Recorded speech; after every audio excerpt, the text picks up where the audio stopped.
vamos a empezar nuestra sesión de hoy, bueno, de hoy en la tarde en realidad, porque hoy hemos empezado ya la jornada de la semana de investigación desde temprano.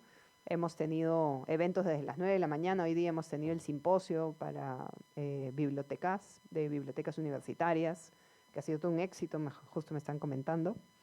Pero bueno, la mesa que nos toca hoy es una mesa centrada en proyectos de investigación en redes con instituciones externas. En esta mesa vamos a tener 3 proyectos. Tenemos 4 investigadores porque uno de los proyectos está representado por sus 2 investigadores, pero tenemos 3 proyectos que actualmente están trabajando en red con una institución externa a la universidad. Eso es lo que los caracteriza. ¿De acuerdo? La idea de esta mesa es contarles ustedes, compartir con ustedes cuál ha sido el proceso por el cual ellos como investigadores han podido iniciar el contacto con esta institución, cómo ese contacto inicial se convirtió luego en el proyecto efectivo, porque a veces hay un paso, ¿no es cierto?, entre el contacto con la institución y luego que eso se traduzca a un proyecto de investigación efectivo en colaboración.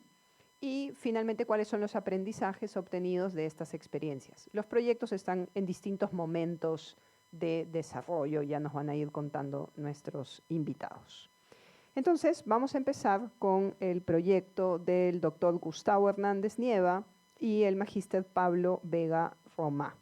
Esta es una investigación dentro de la red RELEX, Religion and Social Exclusion, y está centrada en la espiritualidad en 3 colectivos: el pueblo indígena Wajún, la población carcelaria y la comunidad LGTBIQ+. Voy a leer las sumillas para presentar a nuestros expositores. En el caso del doctor Hernández, es doctor en estudios latinoamericanos por la Universidad de Texas, Austin, y licenciado en antropología por la Pontificia Universidad Católica del Perú. Ha sido especialista del programa de Derechos Humanos en el Ministerio de Justicia y Derechos Humanos del Perú y asesor en la Superintendencia Nacional de Educación Superior y el Instituto Nacional de Radio y Televisión del Perú. También ha trabajado como consultor para el Grupo Político Verde en el Parlamento Europeo. Ha sido representante ante la Unión Europea de la Asociación Latinoamericana de Organizaciones de Promoción al Desarrollo, ALOP, en Bruselas, y profesor invitado en universidades de Estados Unidos, Perú, México, Guatemala, España, Suecia, Suiza y Bélgica, una larga lista. Es experto del programa ONU Armonía con la Naturaleza. Además, es cofundador y codirector de la Fundación Cross Cultural Bridges con sede en los Países Bajos. Y en el caso del profesor Pablo Vega, es magíster en Antropología Visual y antropólogo por la Pontificia Universidad Católica del Perú. Ha sido asistente de investigación en el Instituto de Democracia y Derechos Humanos de la misma universidad y consultor en instituciones como el Banco Interamericano de Desarrollo. Actualmente se desempeña en la UARM como docente e investigador. Sus líneas de investigación actuales se centran en los procesos migratorios contemporáneos, las representaciones del espacio y la religión desde un enfoque intercultural. Es autor del libro Migración Shipibo-Conibo en la ciudad, Derechos, Estrategias e Identidad en las comunidades de Cantagallo y Cachahuancra, y coautor del libro Trayectoria Migrantes, la juventud venezolana en el Perú, entre otras publicaciones. Así que les doy la palabra a los profesores Hernández y Vega.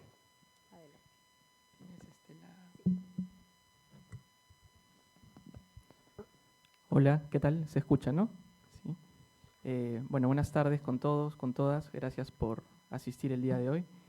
Y bueno, ahora entre Gustavo y yo les vamos a comentar algunas cuestiones sobre el proyecto internacional en el que nos encontramos participando, que como ha mencionado Sandra, se titula Religión y Exclusión Social, o la abreviatura que es RELEX, ¿no? Siguiente, por favor.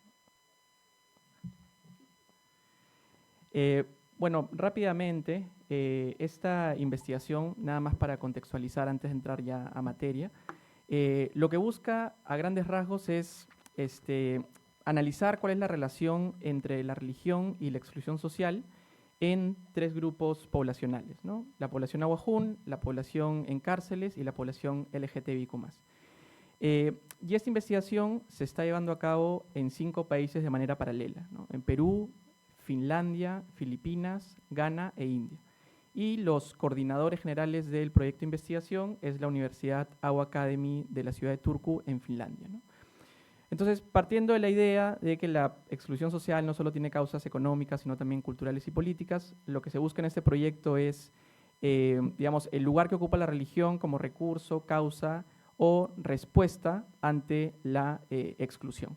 Y en cada uno de estos países se está trabajando con esas 3 poblaciones, ¿no? En cada país se trabaja con la población carcelaria del lugar, la población LGTBIQ+, y digamos, el grupo étnico, que evidentemente varía según cada país. ¿Cómo surge esta red, ¿no? ¿Cómo surge la red a partir de la cual se conforma el proyecto RELEX, ¿no? Y realmente RELEX es la continuación de una red que ya se estableció entre la UARM y la Universidad Awa Academy desde el 2012 y 2013. Y de hecho, preguntando y averiguando sobre los orígenes de esta red, me di con la sorpresa, también como un homenaje, que, digamos, la semilla de este vínculo fue Juan Dejo, ¿no? Que nos dejó este año. Y Juan, en el 2012-2013, lo invitaron a un círculo de lectura sobre Michel de Certeau, y este grupo de jóvenes que lo había invitado formó un espacio, digamos, de lectura y discusión sobre religión que se llamaba la Academia Peruana de las Ciencias de la Religión. Y es a partir de este grupo de investigación que el investigador finlandés Peter Ninas se pone en contacto con la UARM buscando un investigador doctor que estuviera interesado en participar en una investigación de carácter internacional, ¿no? Y, digamos, el investigador fue justamente el rector de esta universidad, el padre Rafael Fernández. Y con el padre Rafael se inicia un proyecto entre 2015 y 2018 que se titula Young Adults and Religion in a Global Perspective, ¿no? Y RELEX es un poco la continuación de ese proyecto, y creo que una de las cosas interesantes de esto es que creo que casi igual de importante que crear una red es mantenerla en el tiempo. Y es lo que está pasando justo ahora, ¿no? RELEX es la continuación debido, obviamente, a los buenos resultados y el buen trabajo colaborativo que hubo entre la Awa Academy de Finlandia y la UARM, ¿no? Que ha permitido que ahora se renueve con un nuevo proyecto de investigación, que es el que estamos realizando, que va desde el 2024 hasta el 2028, ¿no? Estamos llegando como a la mitad del proyecto. ¿Quién pone un poco el tema de investigación en esta red internacional, ¿no? Los que proponen el tema y la metodología son los coordinadores y los que, digamos, tienen la mayor cantidad del financiamiento, que es la Awa Academy, ¿no? Entonces ellos proponen el tema, que son un grupo que siempre está vinculado a temas de investigación de la región, y una metodología bastante particular que ahora también vamos a comentar. Pero si bien la propuesta viene de ellos, hay un interés permanente por, digamos, contextualizar esta propuesta en las realidades nacionales peruanas, India, de Ghana, Filipinas y demás, ¿no? Entonces, es bien interesante cómo desde el inicio se ha propuesto un diálogo permanente entre los investigadores locales de cada país, ¿no? De hecho, en la imagen que pueden ver, digamos, estamos en el primer encuentro que tuvimos los investigadores de los 5 países para justamente conocer y contextualizar las realidades locales a partir de las poblaciones que les estaba comentando de cada país, ¿no? Y así retroalimentar un poco, y a pesar de que estamos realizando investigaciones paralelas, la intención es construir un poco conocimiento desde el diálogo internacional. Siguiente.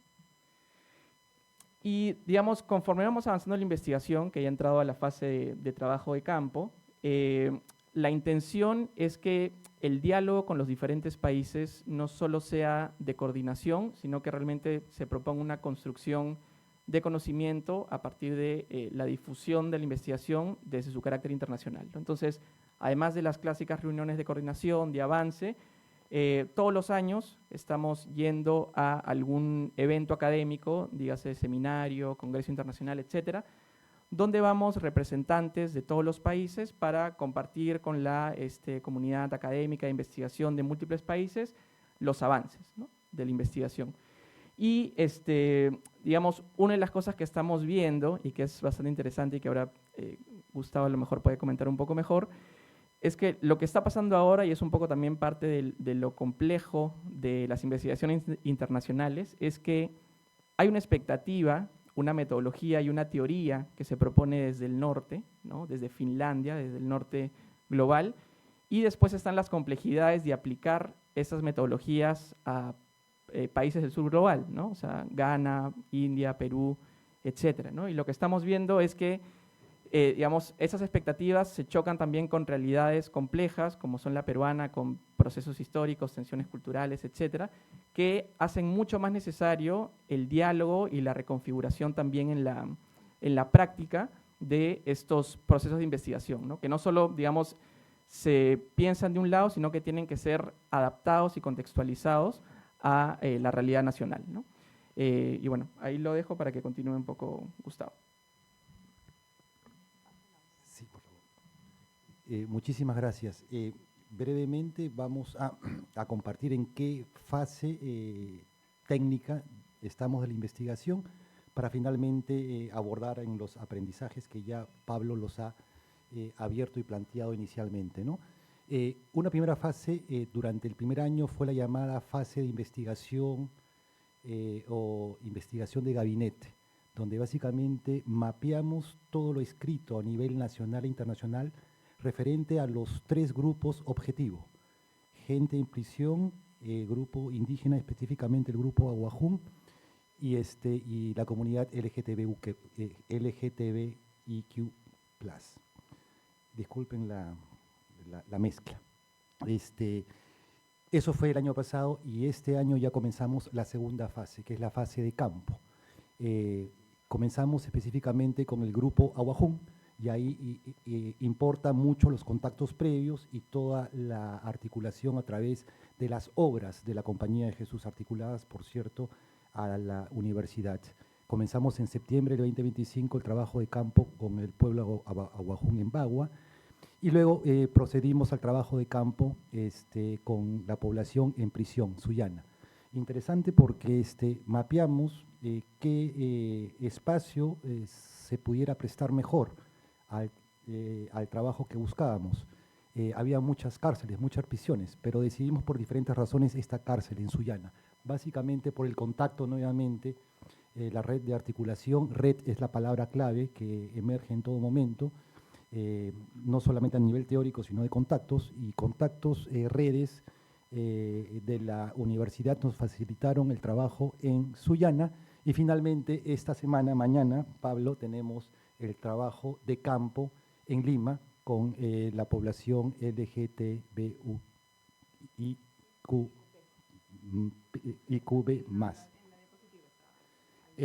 Bueno, eso en cuanto al trabajo de campo, encuestas. Tenemos una metodología especial, es llamado FQS, que es una mezcla de cuantitativo y cualitativo, diseñado por los especialistas en Finlandia, y el diario de campo. Siguiente.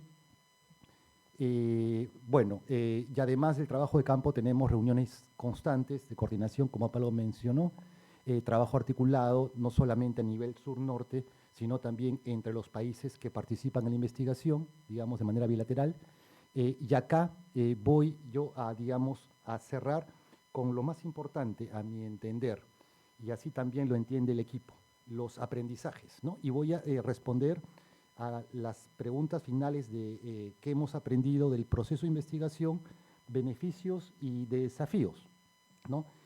Lo primero, diría yo, como un gran aprendizaje constante, es la cuestión de la excelencia, ¿no? Además del trabajo en red, lo que significa el concepto y la práctica de excelencia a nivel científico, a nivel temático y a nivel personal. Hemos descubierto en esta experiencia, en este grupo en particular, que los participantes, sí, ¿no? Científicamente son notables. Y lo decimos porque tenemos experiencia con otras redes y uno no encuentra generalmente estos elementos. Uno puede tener otras redes, pero no encuentra gente científicamente idónea o temáticamente preparada. Encontramos excelentes investigadores, ¿no? A todo nivel, tanto a nivel de Finlandia, Bueno, varía el nivel en otros países porque la cuestión es más compleja, ¿no? Y además la relación no es tan fluida. Pero a nivel, digamos, de los coordinadores, científicamente, además, no solamente es una percepción del grupo de nosotros, sino también de la academia en general. Son la gente, sociólogos de la religión, que son eminencias en el campo. Entonces es una red que nos da a nosotros también excelencia, aprendizaje en ese sentido. Como científicos, pero además son expertos en su tema. Son las personas, una de las personas más influyentes, más prestigiosas en el campo específico de estudio. Y finalmente, que no es común, ¿no? Son personas personalmente muy abiertas, ¿no? Porque a veces uno encuentra personas que pueden ser muy buenas en lo temático, lo investigativo, pero no tienen otras cualidades, ¿no? Hemos encontrado esas 3 cualidades de excelencia, ¿no? En este grupo. 2, el aprendizaje, entonces, el desafío es hasta qué punto podemos aprovechar, ¿no?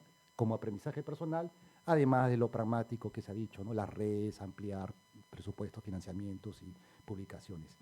Y finalmente, como desafío, termino, cómo llevar este aprendizaje un paso más allá, que ya lo mencionó Pablo. Y el paso más allá es siempre lo que consideramos, y sale en la propia práctica, el aprendizaje sur-norte. Generalmente las redes, los círculos de investigación, el orden generalmente de cooperación internacional en cualquier campo, incluido el académico, es un orden norte-sur. Generalmente los conceptos, el financiamiento, se propone desde el norte. Pero en este caso, dada esta característica de apertura, excelencia de las personas involucradas, de carne y hueso en esta estructura, encontramos posibilidades de aprendizaje y además retos para poder hacer posible el aprendizaje sur-norte. Eso como desafío específicamente, hasta qué punto podemos cambiar los conceptos, cambiar en alguna manera para reflejar mejor el sentido de lo que vamos encontrando, los conceptos clave de la investigación. Por ejemplo, y termino, ¿no? La investigación se llama exclusión social. Bien, pero hasta qué punto nosotros en el camino vamos encontrando de que no es solamente exclusión, sino también inclusión, ¿no? Entonces el concepto de exclusión venido desde el norte, poco a poco lo vamos hibridizando, lo vamos adaptando, ¿no? Y lo vamos transformando en un concepto mayor de exclusión y también de inclusión. Muchas cosas se incluyen, que no aparecen siempre en la mirada, en la cámara del norte. Y además, eso en el lado metodológico tiene también un correlato muy concreto. Hay ciertos instrumentos que le ponen mayor atención a unos aspectos cuantitativos, ¿no? Pero en la práctica, en algunos grupos encontramos de que esos instrumentos que se adaptan mejor a otras circunstancias, por ejemplo, del norte, no corren tan bien en algunas circunstancias peruanas, ¿no es cierto? Por ejemplo, en el caso de la comunidad LGTB, sí corren muy bien ciertos instrumentos parecidos a lo de Suecia, a lo de Finlandia, pero en el caso del pueblo Ahuajún no corren tan bien. Entonces ahí nosotros encontramos en la práctica que los instrumentos de entrevista nos dan mucho mejores resultados. Eso en cuanto al aprendizaje sur-norte, y el objetivo final, además, es de que nosotros podamos hacer aprender a los del norte a partir de nuestras prácticas. Eso sería todo por ahora y estamos abiertos al diálogo con las demás compañeras y con el público. Muchísimas gracias.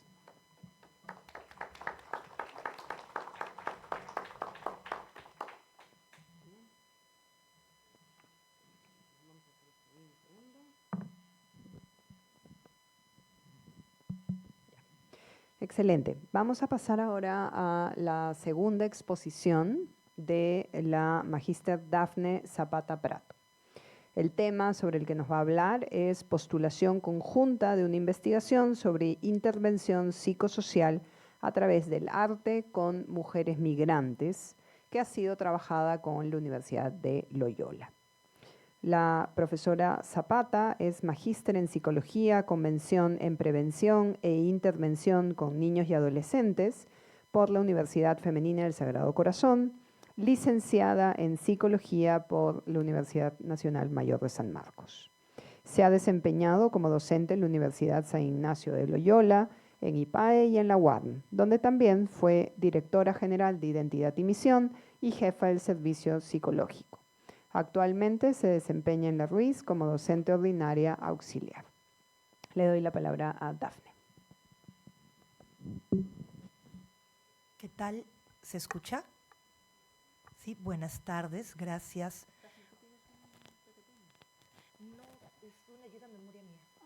Sí, sorry, le decía a Sandra que no tengo un PPT, sino más bien una ayuda a memoria para mí. Y además voy a ir enlazando porque me han hecho, eso, gracias, me han hecho pensar en algunas cosas, Pablo y Gustavo, que yo no había pensado inicialmente, pero que creo que se comparten con con los proyectos que tenemos. Como bien dice Sandra, el proyecto del que les voy a hablar es un proyecto que está ahorita en diseño para presentación a un concurso con la Universidad de Loyola Andalucía, que está orientado a implementar una intervención psicosocial a través del arte con mujeres migrantes y las adolescentes y adolescentes a su cuidado como estrategia para reparar el impacto de la violencia, del tránsito migratorio y la llegada al país de destino en sus vidas. Partimos del hecho de que los tránsitos migratorios en situaciones de alta vulnerabilidad, como ha sucedido con las últimas, sobre todo las últimas olas migratorias de migrantes de Venezuela, generan, además de la violencia vivida en el país que expulsa a la persona y la obliga a migrar de manera forzosa, generan una serie de violencias a lo largo del tránsito y una serie de violencias en el país de destino. Y estas violencias además tienen una diferencia de género. Hay violencias que son sufridas más por las mujeres que por los varones. Como toda violencia, esta deja un impacto en el cuerpo, en el proyecto de vida, en la psique de la persona que sufre de esta situación. Y la idea es poder tener un espacio que permita la reparación de estas secuelas de la violencia a las mujeres participantes y a las adolescentes que están a su cuidado. Para contarles un poquito más del proyecto, la idea del proyecto es realizar una intervención mixta. Esta intervención tendrá una parte cuantitativa. Ahora, cuando hable de los retos y de cómo negociamos algunas cosas, regresaré al tema cuantitativo, y una parte cualitativa. La parte cuantitativa tendrá que ver con un pre- y post-test con el grupo de participantes, y la parte cualitativa estará diseñada más bien como un proceso de investigación-acción en el que haremos un diagnóstico participativo con las mujeres migrantes de beneficiarias identificadas para luego realizar la intervención a través del arte y recoger posteriormente a través de entrevistas a profundidad el impacto que ellas han percibido en este proceso de acompañamiento psicosocial. Eso es sobre la investigación misma. ¿Cómo empezó esta red? Creo que como empieza este trabajo conjunto, como empiezan varios trabajos, porque nos conocimos varios investigadores en un evento académico. Y creo que por eso, y eso es algo que desde el BRI siempre nos recalcan, que es importante asistir a eventos académicos. Y estos eventos académicos no son solo para mostrar nuestros trabajos, sino son principalmente para establecer redes con otros académicos que estén interesados en los mismos temas que nosotros trabajamos. De hecho, este trabajo conjunto ha sido bastante rápido, porque con la investigadora colega de Loyola Andalucía con la que empezamos la relación, nos conocimos recién en junio pasado, en el marco del Congreso HOPE sobre el impacto de universidades jesuitas a nivel mundial, que fue un congreso que se dio en la Universidad de Loyola, ¿no? Y conversando sobre nuestros intereses comunes, salió primero el tema del trabajo con violencia. Esta investigadora investiga hace muchos años el tema de la violencia y ahora está centrada en la violencia filioparental. Entonces empezamos a discutir posibilidades, intereses en trabajo conjunto, no solo con ella, sino con 3 o 4 investigadoras más de otros lugares de América y de Europa que estaban presentes en el Congreso, ¿no? Entonces, eventos académicos. Ahora bien, igual no es la única forma de conocer investigadores. Aquí me voy a desviar un poco del proyecto principal, pero ahora, le comentaba a Milagros, estábamos retomando un contacto con una investigadora de la Universidad de Fordham, la profesora Deina Alonso, con quien hemos trabajado antes, y que ahora, a razón de un proyecto que desde el instituto queremos presentar a Prociencia, hemos tomado contacto y ella y una colega suya han aceptado integrarse al proyecto junto con una colega de la Javeriana que conocimos también en junio. Entonces ahí estamos abriendo otra red para otra investigación que tendrá que ver también con temas de violencia. Pero el contacto con Deina Alonso fue diferente. Ella escribió a la universidad pidiendo un contacto hace como 7 años más o menos, un contacto de alguien que trabajara directamente con los alumnos y que viera temas de salud mental, y la escuela me dio a mí. Y el contacto empezó así. Entonces hay diferentes formas de poder contactar y establecer redes con un investigador, ¿no? Les comento esas dos.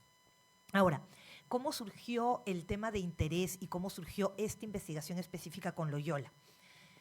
Les decía que ya habíamos identificado con esta colega el interés mutuo de trabajar en temas de violencia.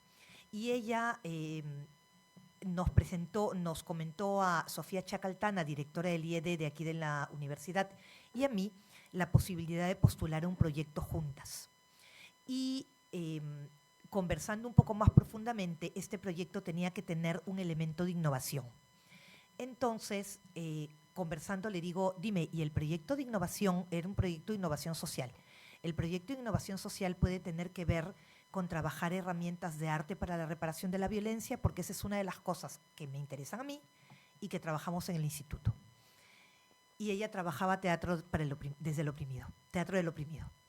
Entonces fue como calzamos perfectos porque teníamos dos intereses comunes que además respondían a las características que este concurso de propuestas solicitaba, ¿no? Esto ha sido, creo, como bien fácil, es como que ha ido cayendo las posibilidades de investigación conjunta, los temas de interés común, etcétera, han ido surgiendo muy fácilmente. No siempre es así. De hecho, hemos establecido desde el instituto otras redes en el que tengo mapeada a esta especialista italiana que trabaja sobre violencias, pero que trabaja desde otro rubro y que no hemos logrado enganchar todavía algo que pudiéramos trabajar en común. Eso no quiere decir que esa posibilidad desaparezca, sino que la tenemos desde el instituto identificada para posibilidades futuras si necesitamos trabajar con alguien en esa zona o con alguien que trabaje los temas específicos que este especialista trabaja. Entonces creo que eso es algo importante, que es el tema de que la conexión en redes es una conexión permanente. Entonces cuando uno quiere trabajar investigación, que para mí es algo relativamente nuevo en mi carrera, uno tiene que acostumbrarse a que permanentemente está construyendo redes y estableciendo relaciones, algunas de las cuales darán fruto más rápido y otras un poco menos rápido o demorarán más o no florecerán, pero que es importante ir estableciendo esas relaciones. Luego ha venido ya todo el tema del trabajo conjunto específico, que ha sido perfecto, con qué población trabajamos, cómo planteamos este tema, hacia dónde nos dirigimos. Entonces eso ha sido fruto de varias reuniones que hemos tenido con las colegas de Loyola Andalucía y con los equipos de la universidad.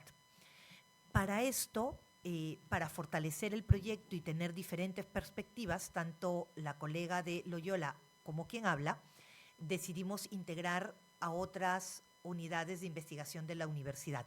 Entonces invitamos al IED, que decidió, el Instituto de Ética y Desarrollo, que decidió integrarse a la investigación, al proyecto, y ellos invitaron a algunas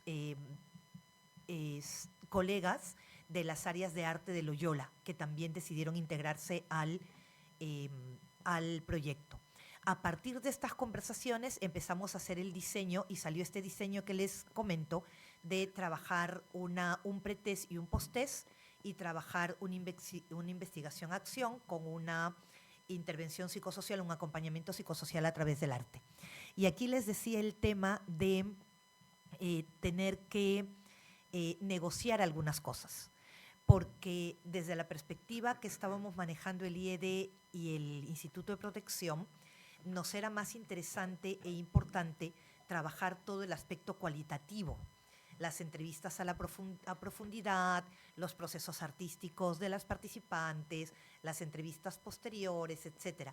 Sin embargo, para Loyola Andalucía y para los requerimientos de ese concurso, que hay una parte cuantitativa desde la perspectiva de que lo cuantitativo es lo que mejor prueba la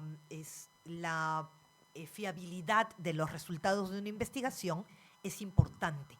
Entonces hemos tenido que incluir una parte cuantitativa en la investigación, aunque de entrada nosotros no lo habíamos mapeado así. Pero creo que igual va a ser interesante e igual va a ser un aporte enriquecedor para los resultados, ¿no? Y otra cosa que me vino a la cabeza a partir de lo que comentaba Pablo es la necesidad de establecer redes internas en el país, no solo las redes internacionales, porque necesitamos aliados en el territorio. Nosotros estamos en Lima y estamos en la universidad, no estamos en todo el Perú. Entonces, para nosotros fue muy importante, por ejemplo, el trabajo con Encuentros, que es con quien vamos a realizar esta investigación, con quien hemos identificado la problemática de violencia que viven las mujeres migrantes, que van a validar la teoría del cambio que hemos hecho y van a validar la forma de intervenir, porque ellos son los que están en el territorio y conocen más directamente a la población. Entonces van a estar implicados en todo el proyecto, ¿no? Y creo que teniendo, a propósito de lo que mencionaban antes también,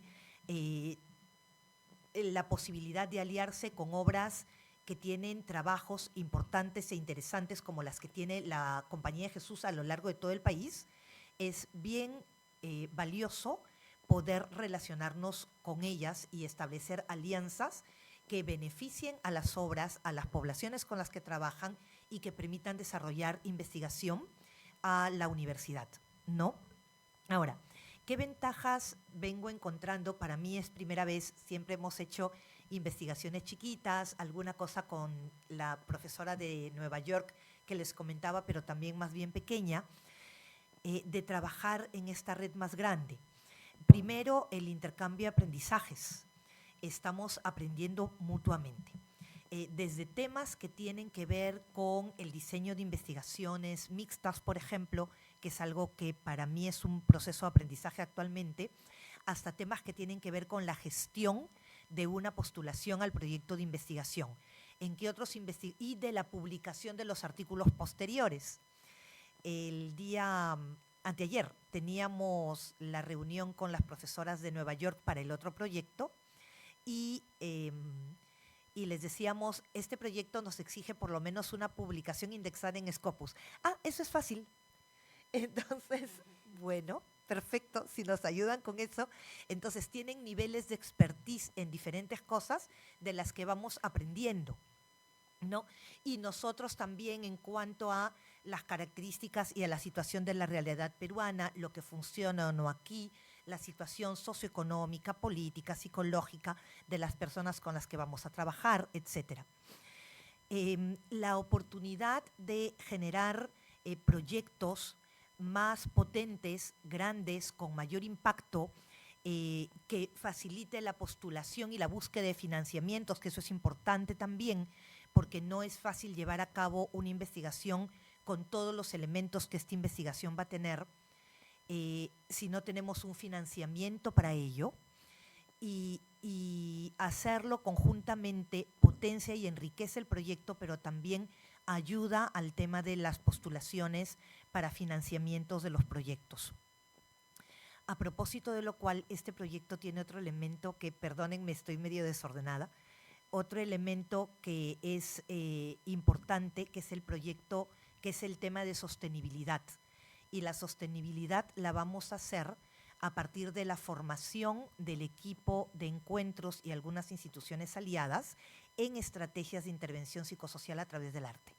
De manera que una vez que el proyecto con las instituciones universitarias termine, el equipo de la institución con la que hemos hecho el contacto pueda continuar utilizando estas herramientas para acercarse y trabajar con su población.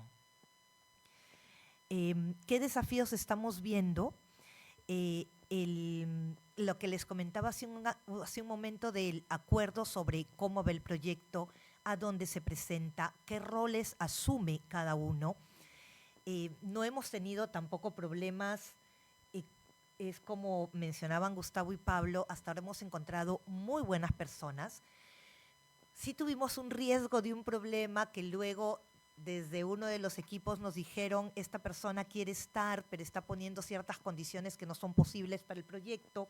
Al final esta persona no se le integró, lo cual nos ha facilitado las cosas, pero sé que no siempre es así, que a veces incluso hay que negociar el tema de quién y en cuándo y la posición del artículo en la que sales y quién es el autor corresponsal y todo lo demás, y entonces eso puede poner una serie de presiones sobre el equipo de trabajo, sobre todo cuando como universidades tenemos la presión de las publicaciones con las que tenemos que cumplir, no porque la universidad sea mala, sino porque son requisitos que se piden en el medio académico a todas las universidades, ¿no? Y un reto entonces es el manejo de este tipo de conflictos, de este tipo de situaciones, cómo manejar esta persona que puede no funcionar bien en el equipo, pero que esté interesada en trabajar aquí, etcétera, etcétera. El tema de la financiación es un reto para nosotros porque los proyectos nos resultan interesantes, encontramos aliados con los cuales hacerlos, pero muchas universidades tienen la misma dificultad que nosotros de la financiación de proyectos grandes, ¿no? Que requieren muchos recursos. Y lo otro que lo mencionaba Pablo también y que lo quiero traer es el tema del sostenimiento de la red. Les decía yo al principio, y con esto cierro, que así es muy fácil establecer las primeras relaciones. No todo termina floreciendo, no todo termina surgiendo. Esta red ha surgido muy rápido y yo espero que continúe después de que acabe este proyecto, porque también puede suceder esto. Termina este proyecto y ya, ¿qué pasa con nosotros como grupo?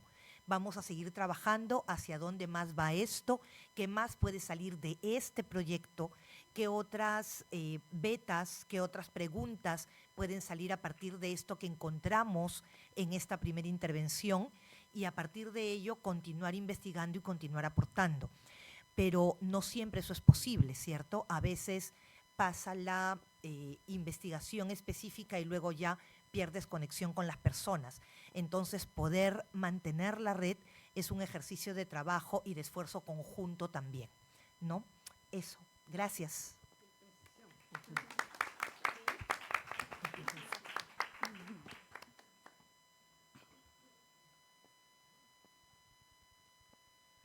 Ok. Bueno, una precisión maravillosa, ¿eh? Con los tiempos. Así me gusta. Muy bien. Ok, vamos a pasar a nuestra tercera expositora. Es la Magíster Milagros Carrillo Yalán, que nos va a hablar de modelos de IA, chatbot y su influencia en el rendimiento académico, una investigación en red con la Universidad de Guadalajara, México, en conjunto con la doctora Carolina Vaca. La profesora Milagros es doctoranda en Ciencias de la Educación, magíster en Enseñanza de las Matemáticas por la Pontificia Universidad Católica del Perú y licenciada en Educación con especialidad en Matemática y Física por la Universidad Nacional Mayor de San Marcos. Además, ha realizado estudios de diplomado en TICS, en investigación cualitativa y cuantitativa. Se ha desempeñado como docente de matemática y estadística para ingeniería y negocios en la UTP, en IPAE y, por supuesto, en la RUIS. Ha publicado artículos científicos en la revista Academic Journal of Interdisciplinary Studies. Es coordinadora del Grupo de Investigación en Tecnología y Educación Matemática de la UAM. Los dejo entonces con la profesora Milagros.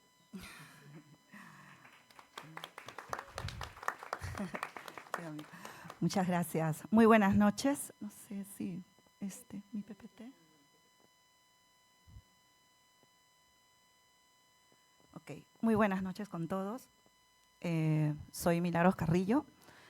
Yo voy a compartir con ustedes este proyecto de investigación en redes con instituciones externas, básicamente con la Universidad de Guadalajara de México y Perú. ¿Cómo nace esta colaboración entre la Universidad Antonio Ruiz de Montoya, en Perú, y la Universidad Guadalajara de México?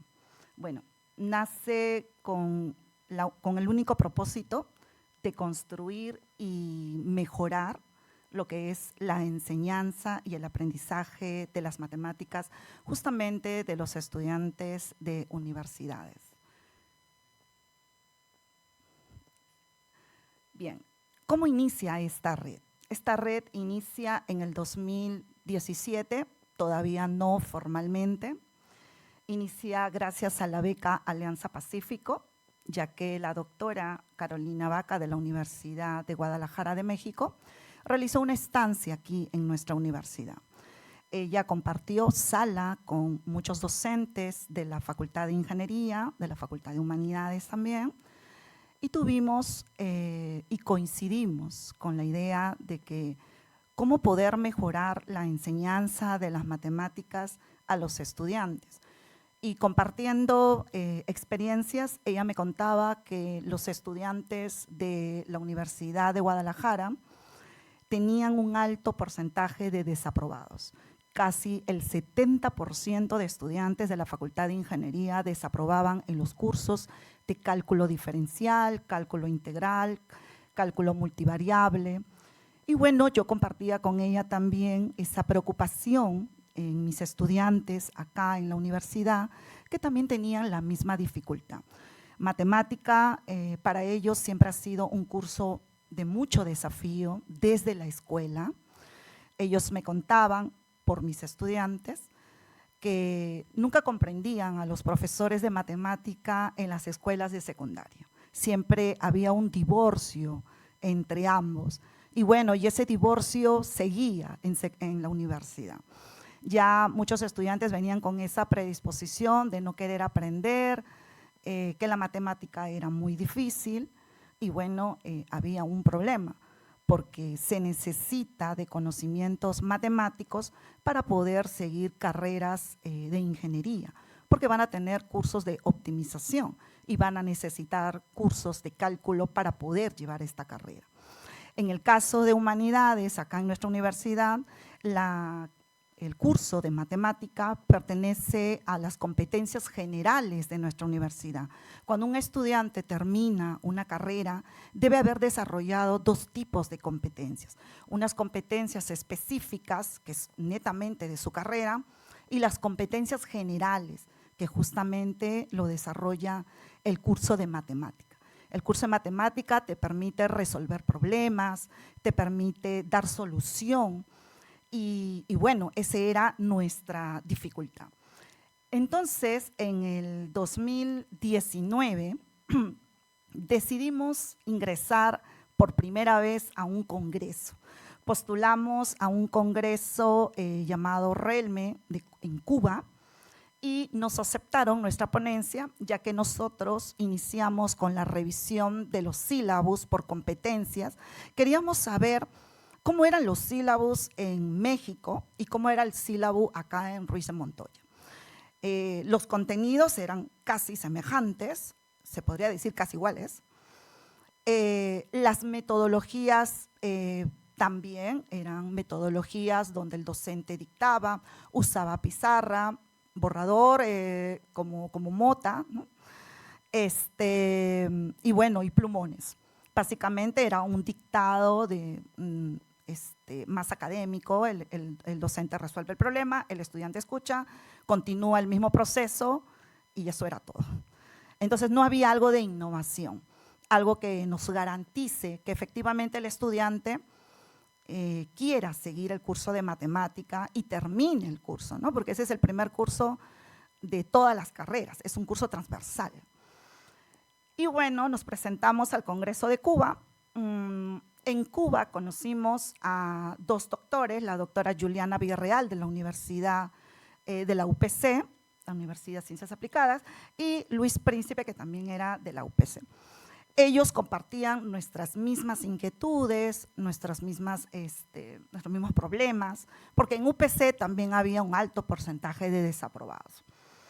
Es así que en el Congreso de Cuba decidimos juntarnos, ¿no? Decidimos continuar como grupo, aún no formalmente, porque aún no nos conocíamos. Necesitábamos saber si teníamos el mismo objetivo, si los tres converjamos en un mismo punto, ¿no? Que era mejorar y poder innovar estrategias de enseñanza para que los estudiantes puedan mejorar justamente el rendimiento académico. En el 2023 postulamos a un congreso en Costa Rica, nos aceptan nuevamente en la ponencia y conocimos al magíster Ronald Quesada, que es el director de la Universidad de Lima, y también de la misma manera. Eran el mismo problema, el mismo porcentaje de desaprobados, y ya no estamos hablando solo de la Universidad Antonio Ruiz de Montoya, hablamos de la Universidad UPC y hablamos de la Universidad de Lima. O sea, eran ya 3 universidades nacionales más una universidad extranjera que justamente compartíamos el mismo problema, ¿no? Problema del alto índice de desaprobados en el curso de matemática. En el 2024 viajamos nuevamente a Colombia, Bogotá. Ahí hemos viajado ya con algunos integrantes de la Universidad Antonio Ruiz de Montoya, el magíster Álvaro Reducindo, la magíster Emma Cortés, Jocelyn Caipo, Marianela Sánchez y bueno, la que está hablando, ¿no? Milagros Carrillo. Este grupo sí lo hemos consolidado en el año 2024 ya de manera formal. Hemos consolidado el grupo interuniversitario con el apoyo del Vicerrectorado de Investigación y esta red académica que se basa en la confianza, en la empatía y en la convicción de que juntos vamos a generar algún cambio en el rendimiento de los estudiantes. ¿Cuál es el tema de investigación? Ya les he mencionado. El problema común es el bajo rendimiento y la falta de interés de los estudiantes hacia la matemática universitaria.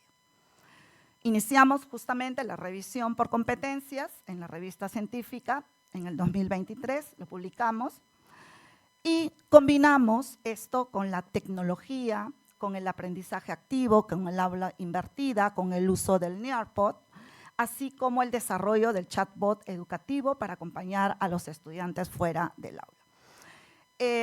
Esto nace desde el uso del Nearpod. El Nearpod es parte de la gamificación que te permite motivar al estudiante y que la evaluación no sea una evaluación que genere ansiedad, sino que ellos se sientan que están aprendiendo y que pueden trabajar la evaluación a través de un proceso colaborativo. Era como un juego.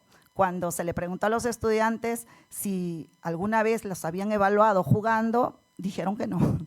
Y muchos de los estudiantes estaban felices. Era la primera vez que se revertía el porcentaje de desaprobados. Ya había un 30% de desaprobados y un 70% de aprobados. Es decir, estaba siendo efectivo el Nearpod, pero sin embargo había todavía el porcentaje de desaprobados. Es ahí que decidimos trabajar el aula invertida, diseñamos un aula invertida en base a un proceso de modelación matemática basado en el modelo de Benvenguti-Haynes y nos dimos cuenta que efectivamente el aula invertida pasaba a ser un aula de repositorio a un aula que seguía un proceso metodológico. Desde el planteamiento del tema, luego el estudiante podía iniciar la situación generando sus propias hipótesis, luego el estudiante podía ingresar al aula invertida, podía utilizar la parte de los contenidos matemáticos que el grupo de investigación lo creó, porque hemos creado recursos. Luego el estudiante volvía a la situación, nuevamente resolvía la situación justamente con el apoyo de contenido matemático, resolvía procesos análogos y había un buen resultado. El estudiante entendía por primera vez justamente los contenidos matemáticos que se les dificultaba, desde contenidos básicos, que era una factorización, hasta programación lineal y hasta funciones exponenciales y logarítmicas. ¿Cómo ha sido la metodología en grupo? En realidad es un diseño compartido. Nosotros nos reunimos los domingos, porque lamentablemente durante la semana es muy difícil. Los domingos son los días que decidimos el grupo de investigación reunirnos. Nos reunimos en la mañana, puede durar 2, 3, hasta 4 horas. A veces se nos pasa el tiempo y ya a la 1 de la tarde ya nos duele la barriga, ¿no? Porque tenemos hambre. Entonces, bueno, ahí es donde paramos. Decidimos trabajar objetivos comunes, que justamente es mejorar el rendimiento académico. Elaboramos instrumentos, justamente ahora estamos elaborando, validando el instrumento que ya está terminado, que es el uso del chatbot para mejorar el rendimiento académico. Lo vamos a aplicar, el chatbot. Me hubiera gustado aplicarlo este semestre, pero a veces hay situaciones de salud que a veces nos limita poder terminar lo que uno prevé. Bueno, toda la aplicación y todo el proceso siempre ha sido coordinado con todos los integrantes del grupo de investigación y siempre hemos tenido el apoyo del Vicerrectorado de Investigación, la asesoría de Padre Dejo, de Sandra Pinasco y de Junior, ¿no? Que siempre nos han apoyado. Bueno, esta comunidad académica es una comunidad que nace justamente con la relación de México-Perú. Hay un intercambio metodológico porque sí, nosotros iniciamos con el NEARPod de una investigación más cuantitativa, de diseño cuasi experimental, pero no es suficiente la parte numérica. Necesitamos algo más, necesitamos saber cuáles son esas experiencias de nuestros estudiantes. ¿Qué sienten cuando usan el NEARPod? ¿Qué sienten cuando usan el chatbot? ¿Qué sienten? Y por eso decidimos hacer una investigación mixta, agregando básicamente la investigación que nos permita saber cuáles son las experiencias de nuestros estudiantes a través de entrevistas, y eso nos ha permitido mejorar nuestra investigación cuantitativa. Entonces se convierte en una investigación mixta, ¿no? De una investigación cuantitativa cuasi experimental y de una investigación cualitativa de corte fenomenológico.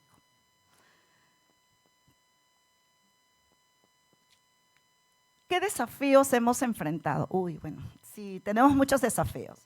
Primero, las coordinaciones, ¿no? Como les comento, son los domingos los únicos días que todos pueden decir que sí tienen tiempo. Porque el lunes, 2 tienen tiempo, 3 tienen tiempo, otros no, otros sí. Martes, igual, miércoles no pueden, jueves no pueden, viernes no pueden.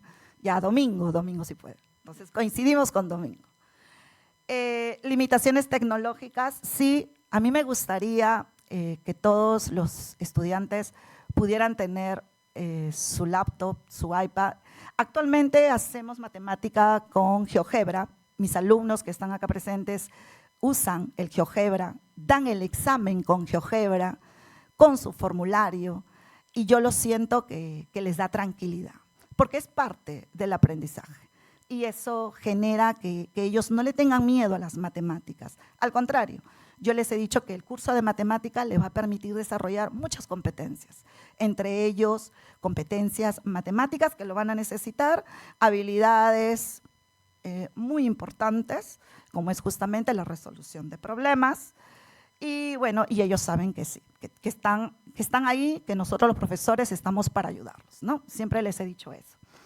Y bueno, y conciliar la docencia con la investigación, sí es difícil, es muy difícil, pero no imposible. Si tenemos una coordinación, una estructura y un calendario, creo que sí se puede hacer a la vez, pero bueno, ¿no? Yo creo que sí. ¿Qué aprendizajes y logros hemos realizado? Bueno, hemos realizado una colaboración potente de innovación, hemos implementado las estrategias metodológicas en enseñanza a la matemática con tecnología que es muy importante. La tecnología humaniza la enseñanza.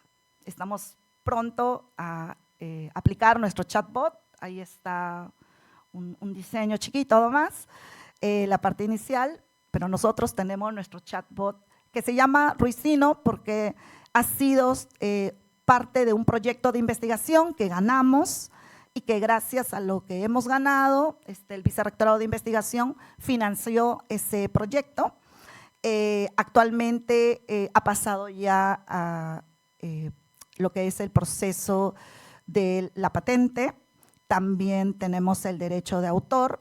Entonces, esta última ponencia que tuvimos en Bogotá, en Colombia, muchas universidades estaban muy alertas a nuestra exposición. Les gustó bastante el chatbot, Sandra lo sabe. Sí, y bueno, ahora con el proceso de la patente, seguramente que vamos a tener buenos resultados, porque justamente hemos hablado con Carolina y me pide poder utilizar ese chatbot en México. Es el chatbot que también va a iniciarse ahora en la UPC el próximo semestre. Nos hemos reunido con la Dirección de Tecnología, con la coordinadora de tecnología también en la UPC. Nos hemos entrevistado más o menos casi una hora y ha pasado. Dicen, sí, necesitamos que este chatbot también se aplique en la UPC, pero este chatbot pertenece a la Ruiz de Montoya, ellos lo saben, por si acaso. Bueno, ¿qué logros tenemos? Ponencias de la RELME en CIES, creación del chatbot, esta red consolidada entre México y Perú y entre las universidades también peruanas, que es la UPC, la Universidad San Ignacio de Loyola, que también tenemos a una integrante de esa universidad, y la Universidad de Lima, que todavía estamos viendo, como dijo Daphne, a veces es importante ver si efectivamente esa nueva participante puede aportar o a veces también no. Entonces necesitamos verlo, ¿no? Si es que es un aporte o bueno, decidimos de repente trabajar otro proyecto, ¿no? Bueno, la reflexión final, espero no haberles aburrido, no. Investigar en red no solo produce conocimiento, sino también comunidad. Gracias al apoyo del Vicerrectorado de Investigación y universidades nacionales y extranjeras, seguimos construyendo una educación matemática más humana y tecnológica. La matemática también se aprende compartiendo historias, tecnologías y sueños. Todos los investigadores tenemos sueños, sueños de publicar, sueños de mejorar el aprendizaje de nuestros estudiantes, sueños de innovar. Y bueno, hemos participado, la Universidad Antonio Ruiz de Montoya, como investigador principal y como coautores la Universidad Guadalajara de México, la Universidad UPC y la Universidad UCI. Resultados, hemos mejorado el rendimiento académico, 32% menos de estrés académico, veo a mis estudiantes más tranquilos, felices, motivados. Y bueno, y publicaciones en revistas científicas indexadas a Scopus. Y bueno, ahora estamos esperando poder iniciar también la redacción del chatbot para que sea también indexado en Scopus, ¿no? Esperemos que así sea. Bueno, muchas gracias por su asistencia.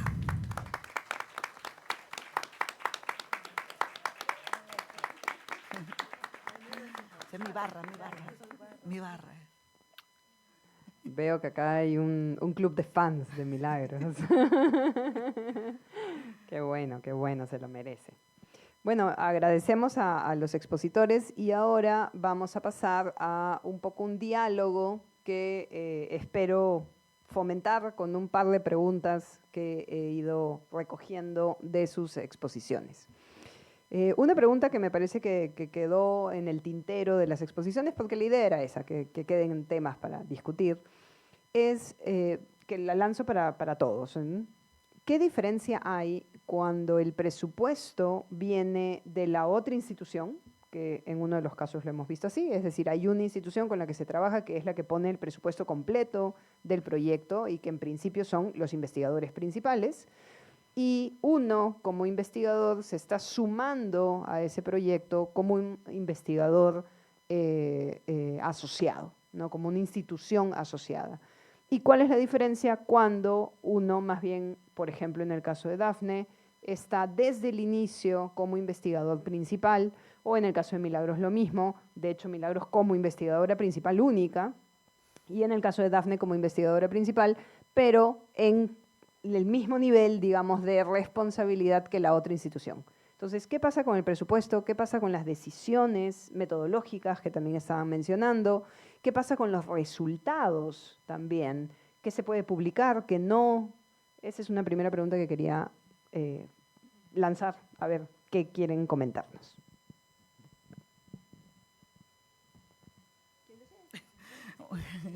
Ya, bueno, eh, en el caso de nosotros que la Universidad Antonio Ruiz de Montoya ha financiado el proyecto porque ha sido un proyecto ganador. Cuando se inicia la reunión con los investigadores, ellos saben que es la universidad la que está financiando el proyecto, es la universidad la que nos apoya en orientaciones metodológicas, asesoría, reuniones.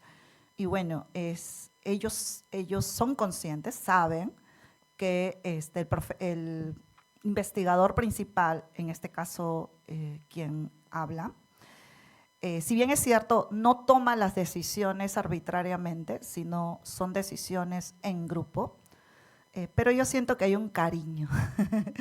Es un cariño que ellos lo expresan con sus palabras, ¿no? Cuando le digo, bueno chicos, vamos a publicar, bueno, ¿quién será el primer autor? Bueno, tú, Milagros, ¿no? Es la universidad la que está respaldando. Entonces, bueno, es un grupo muy identificado, es un grupo muy agradecido también, porque a pesar de pertenecer a universidades con mayor solvencia económica, a veces no tienen el apoyo. Su apoyo es muy mínimo, muy mínimo.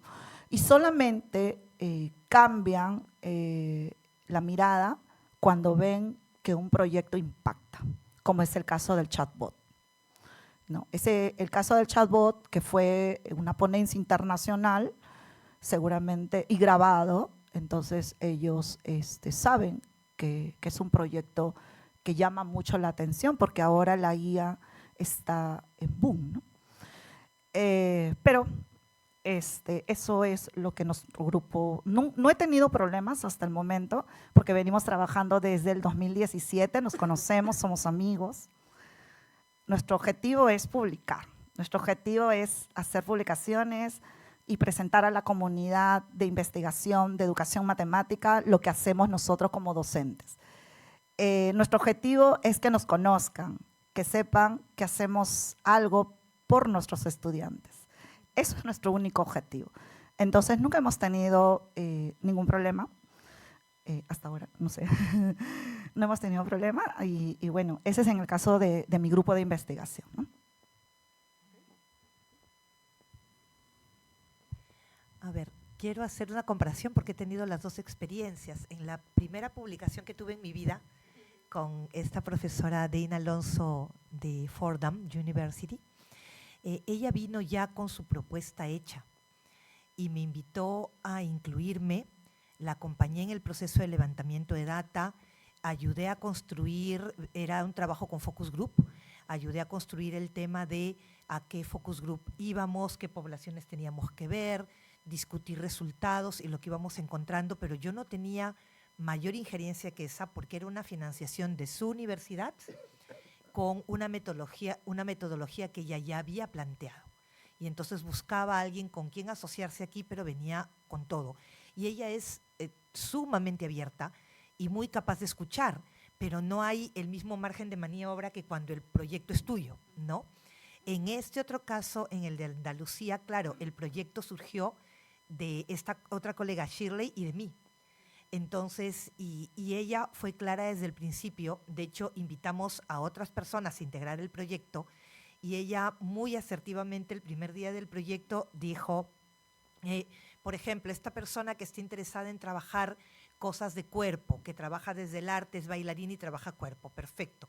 Podrá trabajar y publicar todo lo que tenga que ver con cuerpo, pero sobre intervención psicosocial a través del arte no publica porque eso es el proyecto nuestro. Ustedes están con una adición al proyecto. Esta persona que quiere trabajar con el tema de videos, perfecto, publicará eso, pero no sobre este tema porque este es el proyecto nuestro. Entonces, creo que eso ha dado, por un lado, más margen para manejar y negociar entre nosotras dos la metodología y de poder establecer como normas desde el principio de publicación, de obtención de resultados, de manejo de la data, etcétera, que creo que es bien importante, ¿no? Bueno, en el caso del proyecto RELEX, claro, los que financian el proyecto es la Universidad de Finlandia, ¿no? De hecho, imagínense, no es totalmente otro mundo, ellos financian los equipos de 5 países, ¿no? Y claro, justamente estamos en ese proceso de la investigación donde se abría este espacio de negociación que no sabíamos cómo iba a salir, porque definitivamente es real esto, que en los proyectos hay también relaciones de poder, como es normal, y por supuesto, como ellos eran los que tenían el financiamiento, pero a la vez nosotros estábamos en el campo y veíamos que había algunas cosas que no funcionaban, sobre todo en temas metodológicos, justamente conversábamos con Gustavo y decir, bueno, ¿cómo planteamos esto de tal manera? ¿Cómo vamos a saber qué margen de acción y modificación tenemos? Y creo que ahí hubo 2 cosas, ¿no? Uno, que no depende de nosotros, que es la calidad, digamos, humana de los investigadores, que hemos tenido la muy buena suerte de que han tenido la apertura y que además nos consideran expertos en la materia nacional, entonces como expertos también nos dan la posibilidad de modificar las cosas en base a nuestra realidad. Y la segunda cosa que sí depende de nosotros es el trabajo que realizamos, ¿no? Y la comunicación que mantenemos con ellos. Y bueno, sí, voy a tratar de ser humilde, pero yo creo que están bastante contentos con nuestro trabajo, nos lo han dicho. Entonces creo que al tener un buen trabajo nosotros y además comunicar bastante, cuando nosotros estamos en campo todos los días, ¿no? Después del trabajo nos sentamos con Gustavo y mandamos una comunicación, un diario para saber esto funciona, esto no. Entonces, el haber ido construyendo ya en este año y medio esta dinámica de trabajo y también una percepción que se ha construido en nosotros, creo que eso ha facilitado también bastante que esta apertura se mantenga y que además se mantenga con la confianza del caso, ¿no? O sea, nos han dado la libertad de, si ustedes quieren modificar esto porque consideran que funciona mejor en esa realidad amazónica peruana, pueden hacerlo, nos han comunicado bien, entendemos lo que mencionan, entonces se construye también sobre el proceso y hay cosas que están un poco ligadas a cómo es el equipo, pero otra también cómo uno va construyendo un poco la imagen como uno de los miembros nacionales del equipo, para fomentar un poco este diálogo que hasta el momento está siendo bastante productivo y abierto a las modificaciones y sugerencias también nacionales. Muy breve de mi parte, no voy a abundar más en lo que han dicho mis colegas excelentemente, simplemente abundar, si se puede, en la pregunta planteada por Sandra, disculpa que estoy un poquito… ¿ya? La pregunta me parece relevante, ¿no? Y además me parece que no es mucha casualidad que tengamos en esta mesa y en este debate 3 tipos de investigaciones diferentes. Miren, una investigación sur-sur clásica, una investigación sur-sur más o menos, si consideramos Iberoamérica, España como sur-norte, y una investigación clásica norte-sur, ¿no? Tenemos 3 modelos, ¿no? Y pensemos sobre modelos y no tenemos respuestas, sino más bien preguntas, ¿no? Modelos. Obviamente los modelos nos refieren a estructuras, pero también a personas, ¿no? Y las personas a veces van más allá de las estructuras, pero sirven para pensar los modelos, ¿no? Entonces, 3 elementos a partir del debate, ¿no?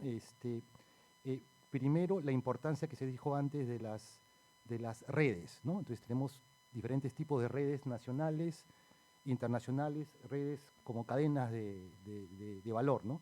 Redes cortas o redes largas, ¿no? Entonces, ¿hasta qué punto? Preguntas abiertas, ¿no? En los 3 modelos, estructura de investigación, ¿hasta qué punto se empoderan los diferentes elementos de la cadena, ¿no? En un extremo, o hasta qué punto se instrumentalizan, ¿no? Mientras más larga la cadena es más difícil el diálogo y más difícil el control y el aprendizaje, ¿no? Preguntas para pensar. Siempre, ¿no? Las estructuras, las personas van más allá de las estructuras, ¿no? Y a veces funcionan de manera diferente. Segundo, en esos diferentes modelos de investigación, cómo funcionan, como dijeron antes, los roles y las jerarquías en función al financiamiento, que es algo real, ¿no es cierto? Es fundamental, ¿no? Entonces, en un extremo tenemos el aprendizaje, en otro extremo podríamos tener, además, al margen de las personas, lo que se llama extractivismo académico o científico. Se dan, ¿no es cierto?, en las estructuras, ¿no? Los modelos, la realidad siempre va en la mitad y las personas mucho más de la mitad. Temas para pensar. Y finalmente, la cuestión, hablando de los modelos y las redes, la devolución de resultados, la publicación, el final, ¿no? Que es un elemento que quizás en redes más largas sale más fuerte. En las redes más cortas no es tan evidente porque es más fácil los resultados. Como dicen en el caso de México, inmediatamente los resultados empoderan inmediatamente a 2 universidades, ¿no? Y ahí se da muy, muy fácilmente.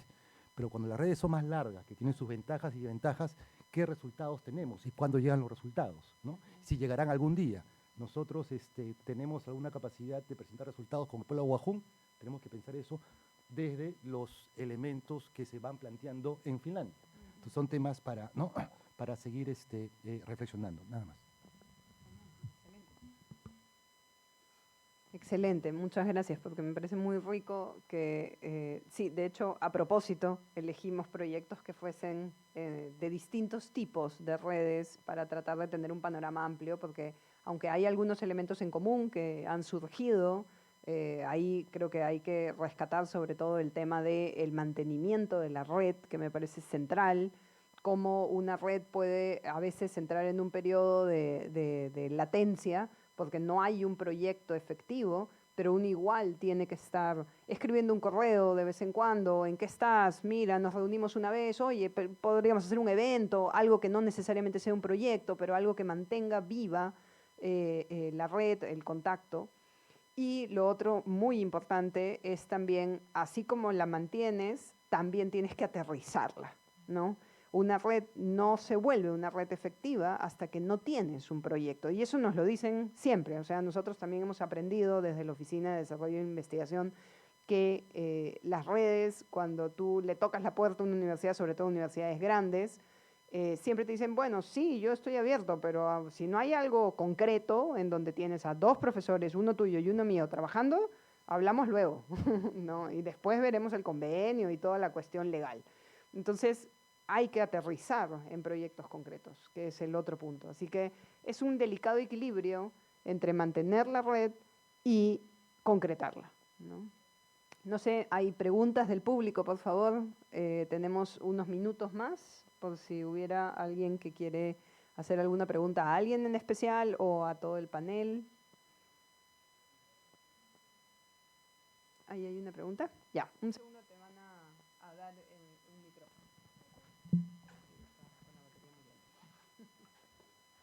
Muchas gracias. Hola, buenas noches con todas las personas asistentes. Muchas gracias a los y las ponentes el día de hoy. Soy estudiante de la Universidad San Marcos, que desea trazar también una línea en el campo de la investigación, y me llama bastante la atención que dentro de estos puntos de contacto, estas universidades que están en esta red que se está trazando, ha habido poca presencia de universidades estatales más que el de la ponente Milagros. Entonces quisiera saber ¿cuáles han identificado que podrían ser quizás las dificultades para que se tracen también estos puntos de contacto con universidades estatales, tanto al interior del país como quizás fuera de él también? Muchas gracias.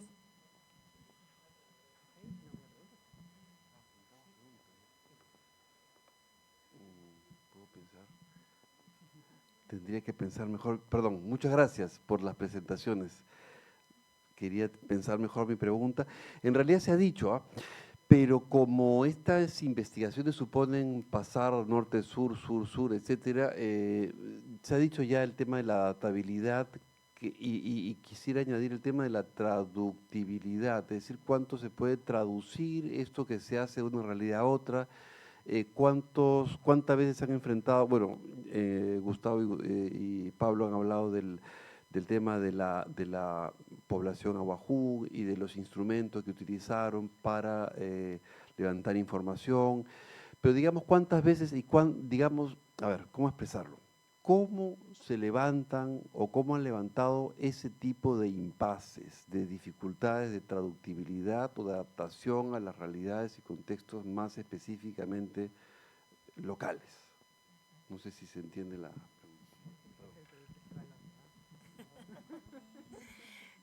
Gracias por las dos preguntas. Respecto a redes con universidades estatales, puedo responder desde mi experiencia en el Instituto de Protección aquí, porque me imagino que debe haber 1000 factores, pero en el caso nuestro es que los contactos que hemos iniciado han iniciado por la red AUSJAL, que es la de Asociación de Universidades encargadas a la Compañía de Jesús en América Latina, y por la IAJU, la de universidades, la Red Mundial de Universidades Jesuitas. Entonces tendemos a establecer nexos más fácilmente y más directamente con otras universidades jesuitas a nivel mundial y a nivel latinoamericano. Me gustaría trabajar con universidades estatales, por supuesto, ¿no? Pero habría que ver cómo hacer, porque me imagino que además el tema de trámite, yo soy sanmarquina también, entonces el tema de trámite, de aprobación del proyecto se vuelve un poco más complejo, ¿no? Pero desde el lado del instituto es más la oportunidad del contacto con universidades jesuitas, Fordham y Loyola y la Javeriana son jesuitas, que otro tema, ¿no? Respecto a lo que decía Rafael, lo interesante que ha pasado con nosotros es que en los diferentes casos de investigación con personas de fuera, sucede algo interesante con lo de Loyola, que la otra investigadora no es española, reside en España y enseña en España, pero es ecuatoriana. Entonces tiene una mirada desde el sur, ¿no? Y en el caso de las diferentes investigaciones que hemos hecho, quizás porque las hemos planteado desde un punto de vista más cualitativo de inicio, hemos ido con la apertura a ver qué encontrábamos en el campo y sin una mirada preconcebida de lo que deberíamos esperar o lo que debería ser. Sí, yo me estoy preguntando, y eso es algo que tengo que ver con el equipo de este proyecto de Andalucía, ya perfecto, y hemos diseñado, va a ser cuantitativa, ¿qué instrumento cuantitativo vamos a utilizar? Y ese instrumento cuantitativo va a ser realmente aplicable a la realidad peruana. Tiene, de hecho, si es un test, tenemos que ver si está validado para la realidad, si está estandarizado o por lo menos baremado para población, para la realidad latinoamericana. Y además tenemos una complicación adicional, porque no es solamente que esté baremado para el Perú, vamos a trabajar con migrantes venezolanos residentes en el Perú. Entonces eso nos cuestiona más todavía el instrumento cuantitativo. Y eso es algo que dentro de poco que empecemos a hacer el diseño de instrumentos y esto, tendremos que empezar a discutir con el equipo de investigación, ¿no?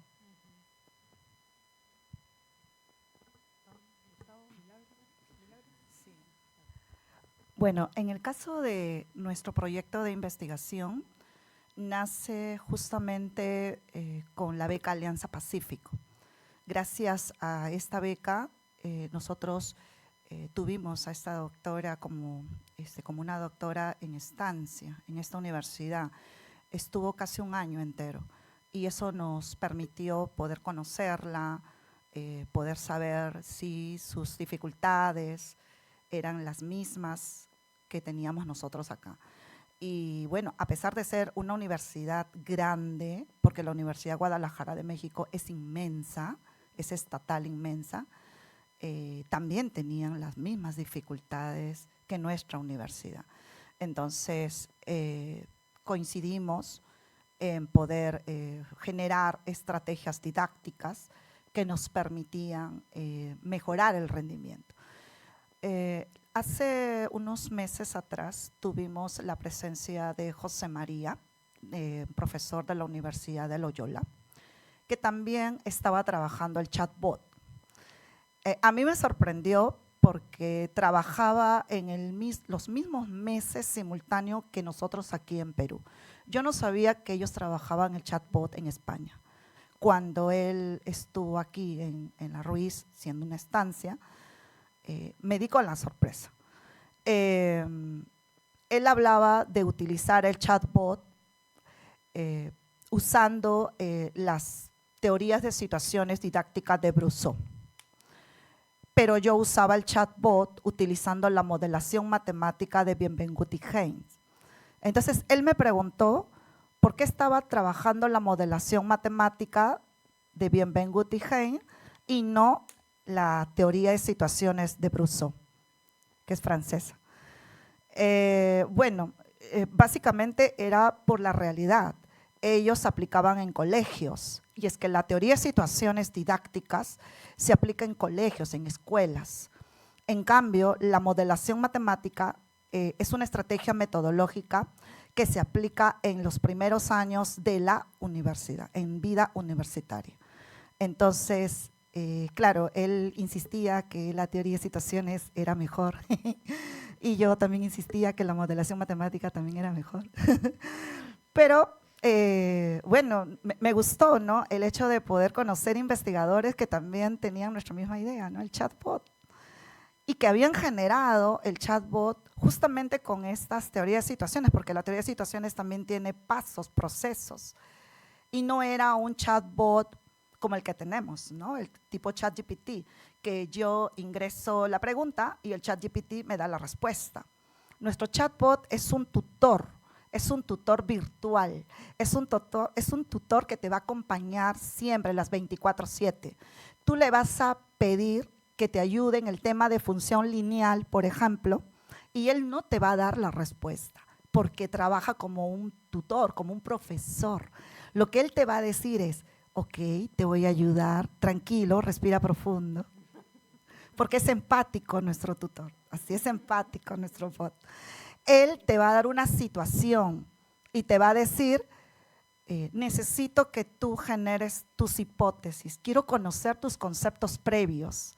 Entonces tú le vas a dar tus respuestas previas en base a tus conocimientos, y si él se da cuenta que aún falta consolidar el contenido matemático, él te va a decir, ¿quieres que te ayude? ¿Quieres que te dé material didáctico? ¿Quieres que te dé un material del tema de función lineal? Y tú le vas a decir, sí, necesito el material. Entonces, él te va a dar el material que los investigadores hemos hecho, porque el material no lo hemos sacado de Google. Nosotros lo hemos creado, los materiales. Entonces, le va a dar el material y le va a preguntar, ¿entendiste? Entonces, el estudiante va a decir, sí, entendí. Ok, te voy a dar ejemplos análogos. Le va a dar ejemplos con solución para que él se sitúe en situaciones. Luego va a regresar a la situación y le va a decir al bot, ahora quiero que lo resuelvas tú. Con todas las herramientas que tienes, resuélvelo. El estudiante lo va a resolver. Y si tiene alguna duda en ecuaciones lineales muy básicas, como es la x más b igual a 0, ahí sí el chatbot, como trabaja en base a OpenAI, le va a decir, no te preocupes, yo te ayudo en la solución de ese proceso pequeño. Y luego van a construir la respuesta. No es un chatbot que te da la respuesta directa, es un profesor tutor virtual que te va a acompañar. ¿Y cómo nace esta experiencia? Nace justamente por los estudiantes. Muchos de ellos me decían, Milagros, ¿cómo quisiera tener un profesor particular en mi casa? Pero no hay money, Milagros, no hay money.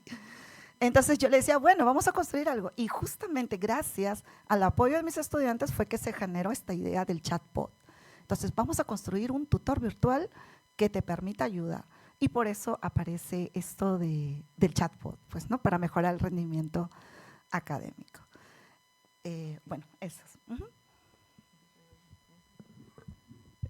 Para responder, porque en nuestro caso es bien particular, porque hemos tenido que traducir todos los instrumentos del inglés al castellano, y ha sido desafiante, y tenemos un montón de ejemplos en el trabajo de campo, claro, porque era un lenguaje no solo de Europa, sino de Europa del Norte, ¿no? Tiene una manera de pensar y de plantear las preguntas bastante particular, ¿no?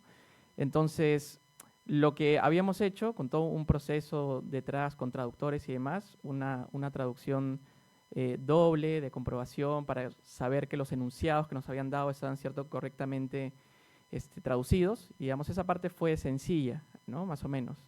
pero cuando fuimos al campo, ¿no? Nos dimos cuenta que había un montón de preguntas que estaban pensadas presuponiendo que la gente ya sabía el significado de ciertos conceptos. E incluso el planteamiento de ciertos enunciados que enunciaban, por ejemplo, dobles negativos, ¿no? O sea, es decir, no estás de acuerdo en que tal cosa, ¿estás de acuerdo en que no estás de acuerdo o no? Y claro, nosotros también decíamos, esto es difícil de explicar, ¿no? O sea, nosotros también cuando lo decíamos, esto no tiene mucho sentido preguntarlo así, ¿no? Entonces, o nuestro estudio que es sobre religión, ¿no? Presuponer que las personas entienden qué es religión, qué es espiritualidad, qué es cosmovisión. Son un montón de términos que se presuponen también porque la realidad es diferente, una realidad también, digamos, mucho más homogénea, de alguna manera, en Finlandia. Y claro, de pronto entramos en Perú, estamos en la cárcel de mujeres, nos vamos a territorio Ahuajún y vemos que hay un montón de cosas que tenemos que replantearlo de otra manera, ¿no? Y no solo, por ejemplo, era decir de otra manera los enunciados, sino también proponer ejemplos en base a su vida cotidiana, ¿no? A la vida cotidiana de los chicos y chicas en sus comunidades para que el enunciado vinculado a la religión, la espiritualidad tuviera sentido. Igual con el caso de las mujeres que estaban en cárceles, ¿no? Entonces, ha sido todo un proceso que incluso trasciende la traducción, ¿no? Porque no tiene que ver necesariamente con el idioma, sino con la manera de pensar la formulación de enunciados, ¿no? Entonces, eso ha sido un desafío bastante amplio que de hecho hemos tenido que recurrir permanentemente al equipo coordinador para decir, no podemos hacer esto y los resultados no van a salir como esperamos si lo planteamos de la manera tan estructurada que lo están planteando, ¿no? Tenemos que partir de la situación de las personas y ver cuál es la mejor manera de que las personas puedan compartir su conocimiento de otras maneras, ¿no? Y ahí, por ejemplo, una cosa que vimos es que el instrumento que más funcionaba en el caso de los chicos y chicas Ahuajún en Nieva eran las entrevistas posteriores a todas las encuestas y la distribución de tarjetas cuantitativas, ¿no? Eso podía generar mucho estrés mutuo, ¿no? Tanto para los investigadores y para los participantes, y más bien en la parte de que nos conversen sobre su comunidad, su vida, sus experiencias, ¿no? Que digamos, en muchos casos en el instrumento principal estaba planteado como el complemento del instrumento, y más bien lo que hemos hecho nosotros en esos casos es poner eso que era complemento como lo central, ¿no? Y a partir de lo cualitativo, más bien jalar lo cuantitativo. Entonces, es un ejercicio bastante complejo, tomando en cuenta las realidades tan diversas, sociales, culturales, que hay en países, no solo Perú, ¿no? Sino también estamos pendientes de lo que vayan a pasar en India, en Ghana, en Filipinas, ¿no? Entonces, pero es parte del proceso y lo rico de la construcción de conocimiento comparativo internacional. Muy breve, no voy a agregar más a lo que ha dicho Pablo, simplemente retomar la pregunta inicial sobre universidad pública-privada, ¿no? Curiosamente, en nuestro caso, somos la única universidad privada, todas son públicas, ¿no? La vida te da por sorpresas. Y respecto a la pregunta traductibilidad, traducción, ¿no? Ya muy bien se ha planteado anteriormente la diferencia entre lengua y lenguaje y también el tema, ¿no?, de las diferentes culturas de investigación por países, ¿no? En este caso, un elemento, un desafío era la lengua en sí, ¿no? La lengua, el trabajo en inglés, pero además el inglés hablado por otros investigadores, el inglés, ¿no? Y en el caso de los hindúes se podía considerar lengua materna, pero también hibridizada con las lenguas tradicionales. Entonces, el tema de la lengua, por un lado, y el otro lado es el tema del lenguaje, ¿no? Las cosmovisiones, ¿no? Las culturas de investigación. Uno se podría, perder en la traducción, hay muchos retos, ¿no? Grandes, pequeños, en las cadenas largas hay mayores retos, definitivamente, ¿no? De perderse en la traducción, pero lo bonito es de que en el ámbito académico, más allá de el sentirse perdido con todas las diferentes maneras de codificar y de expresar, hay un lenguaje ciertamente universal, que es el lenguaje de la ciencia, ¿no? Y ahí nos atenemos a unas preguntas de base común y unas eventuales respuestas comunes que compartimos, ¿no? En el caso nuestro, y pensando en lo concreto, ¿no? Cómo aterrizar lo concreto, lo abstracto en concreto, ¿no? ¿Qué puede aportar un tipo de estas investigaciones, ¿no?, que no tiene una aplicación práctica, ¿no?, como un mecanismo, un instrumento que directamente lo puedes aplicar sin mayor traducción a tus estudiantes? Bueno, entonces, en nuestra pregunta de investigación mayor es, ¿qué está pasando con estos grupos? ¿Se acercan? cada vez más a la religión, a la espiritualidad, o se alejan, y eso qué implica, ¿no?, para la cohesión social. Bueno, en todo caso, la pregunta es compartida, ¿no?, de igual manera por todos los investigadores y en todos los países. Ese es el ámbito, digamos, que compartimos de manera universal. Bueno, ahora sí, estamos un poquito sobre la hora, pero creo que ha valido la pena. Hemos tenido una apreciación bastante rica, creo, de distintas formas de cooperación en investigación, con redes de distintos tipos, además conformadas de distintas maneras. Pero lo interesante es que en esa comparación hemos encontrado también estos elementos en común, que son como los núcleos necesarios para que un proyecto de investigación en colaboración con redes externas funcione, que creo que era un poco la meta de la mesa, llegar a qué es eso que se necesita. Y al final hemos visto que es vínculos humanos, además, necesitas tener personas a las que conozcas de distintas instituciones, y eso implica salir a espacios académicos internacionales, y luego, una vez que tienes lo más importante, que es ese vínculo, es cómo lo aplicas, cómo lo llevas al terreno práctico de una propuesta concreta de investigación en conjunto. Y luego, cómo mantienes ese vínculo, que sigue siendo de nuevo una cuestión humana, de encuentro humano, y cómo haces para que ese vínculo funcione cuando tienes realidades culturales o lingüísticas distintas.